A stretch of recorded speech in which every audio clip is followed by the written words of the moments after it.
Question number 3 दिया गया है, निर्धारित कीजिए कि क्या बिंदु 1, 5, 2, 3 और -2, -11 संरेखीय है। यानी ये तीनों बिंदु एक ही रेखा पर स्थित है या नहीं है, वो हमें बताना है। संरेखी का मतलब होता है एक ही रेखा पर तीनों बिंदुओं का होना। तो हम क्या करते हैं, इन तीनों बिंदुओं की अलग अलग दूरी निकालते हैं और कोई भी दो दूरियां तीसरी दूरी के बराबर हो जाए तो संरेखी कहलाती है, अगर नहीं है तो नहीं कहलाती है। तो सबसे पहले हम 1, 5 और 2, 3 इन दोनों बिंदुओं को लेकर चलते हैं। तो इसे मैं ए मान लेता हूँ, इसे बी मानूंगा। तो इनकी बीच की दूरी निकालनी है, तो पहले इसको x1, y1, x2, y2 मानेंगे और फॉर्मूला लगा देंगे। डिस्टेंस यानी DAB equal to √x1 minus x2 का whole square plus y1 minus y2 का होल स्क्वायर। अब इसके मान लिखेंगे। यहाँ x1 हमारा 1 है, माइनस x2 2 है का होल स्क्वायर हो जाएगा, प्लस y1 5 है, माइनस y2 3 है का होल स्क्वायर हो जाएगा, इक्वल टू √2 में से 1 गया, माइनस का 1 बचेगा, प्लस 5 में 3 गए तो 2 बचेंगे का होल स्क्वायर। अब 1 का स्क्वायर माने 1 का स्क्वायर 1 ही होगा, प्लस 2 का स्क्वायर 4 हो जाएगा, यानी दोनों को प्लस करेंगे तो √5। ये हमारा समीकरण नंबर 1 बन गया है।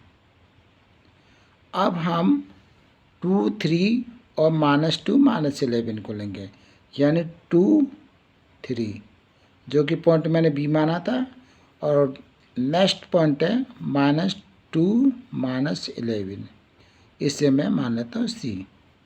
अब इन दोनों के बीच की दूरी निकालेंगे, इसको फिर x1 y1 मानेंगे, इसे x2 y2 मानेंगे और फॉर्मूला रखेंगे यहाँ पे। तो अब हमारा BC ये दूरी है, पॉइंट BC की दूरी है, तो ये डिस्टेंस BC लिख देंगे। √ फॉर्मूला हमारा लिख देंगे x1 माइनस x2 का whole square plus y1 minus y2 का होल स्क्वायर, और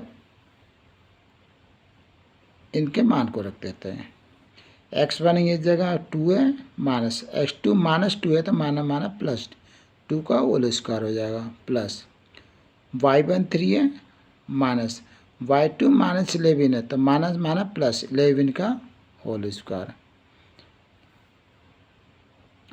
अब देखिए क्या करेंगे, 2 और 2 को प्लस कर देंगे, 4 का होल स्क्वायर हो जाएगा, प्लस और यहाँ पे 11 3 14 हो जाएगा का होल स्क्वायर। तो दोनों का होल स्क्वायर करेंगे √ के अंदर, तो 4 का स्क्वायर 16 यानी 16, प्लस 14 का स्क्वायर 14 का स्क्वायर 196 होता है। तो इन दोनों को जब प्लस करेंगे तो ये हमारा होगा 196 हो जाएगा 212, यानी 212 हो जाएगा। ये हमारा समीकरण नंबर 2 होगा। अब तीसरी दूरी जो है वो CA की निकालेंगे। AB की दूरी हमने पहले निकाल ली, AB की दूरी, फिर दोबारा हमने BC की दूरी ले ली है। अब हम लेंगे CA की दूरी। तो C वाला पॉइंट हमारा क्या है, -2, -11, ये हमारा C वाला पॉइंट है, और A वाला पॉइंट 1 और 5 है, ये वाला पॉइंट। हम दोनों के बीच की दूरी निकालेंगे, x1 y1 x2 y2 लेके चलेंगे। तो यहाँ पे होगा फॉर्मूला लगाएंगे, इसमें हम डिस्टेंस सी है, under root x1 minus x2 का whole square plus y1 minus y2 का होल स्क्वायर।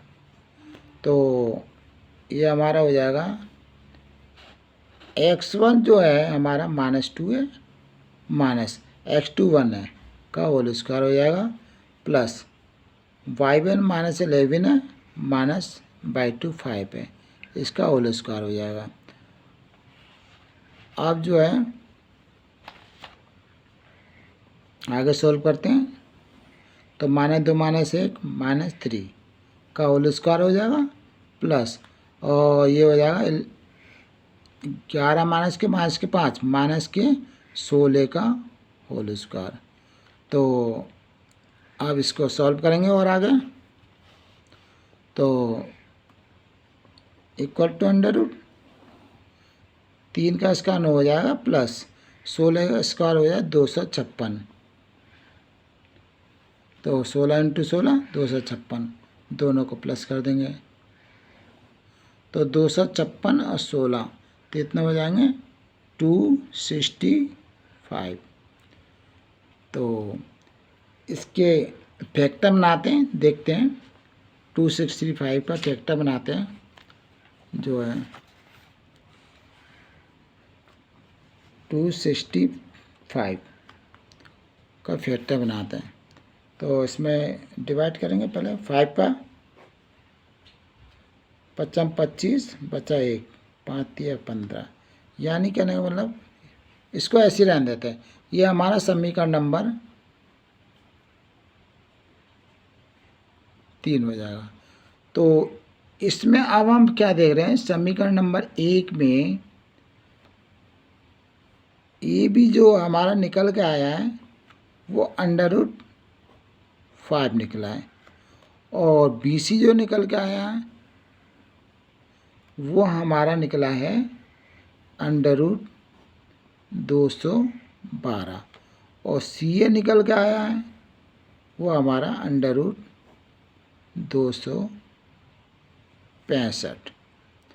तो इसमें हम देख रहे हैं ये AB और BC ये 5 है, √12 है, तो ये दूरी दोनों छोटी हुई CA की दूरी से।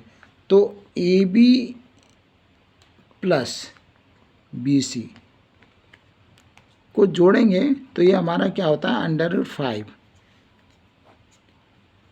प्लस √212 और CA हमारा जो है वो √265 है। तो इन दोनों का जो प्लस करेंगे तो ये इसके बराबर नहीं आ पा रहा है, इसलिए हम लिखेंगे AB plus BC equal to not CA।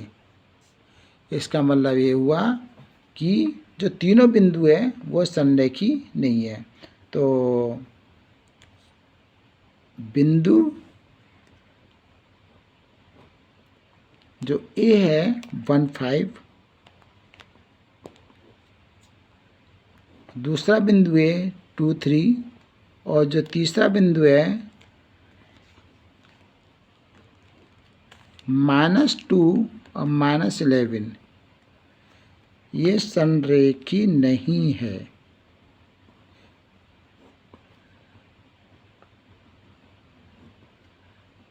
तो इसका आंसर है कि संरेखी नहीं है, ये इसका आंसर हो गया, क्योंकि AB और BC की दूरी का जो योग है वो CA की दूरी है 265 के बराबर होना। इस जगह हम देख रहे हैं कि इन दोनों AB और प्लस BC जो √5 प्लस √212 है उसको जब हम प्लस करेंगे तो वो हमारा 265 के बराबर नहीं होगा, इसलिए हम लिख देंगे बिंदु 15, 23 और -2 -11 संरेखी नहीं है। तो ये इस तरह आंसर हो गया हमारा।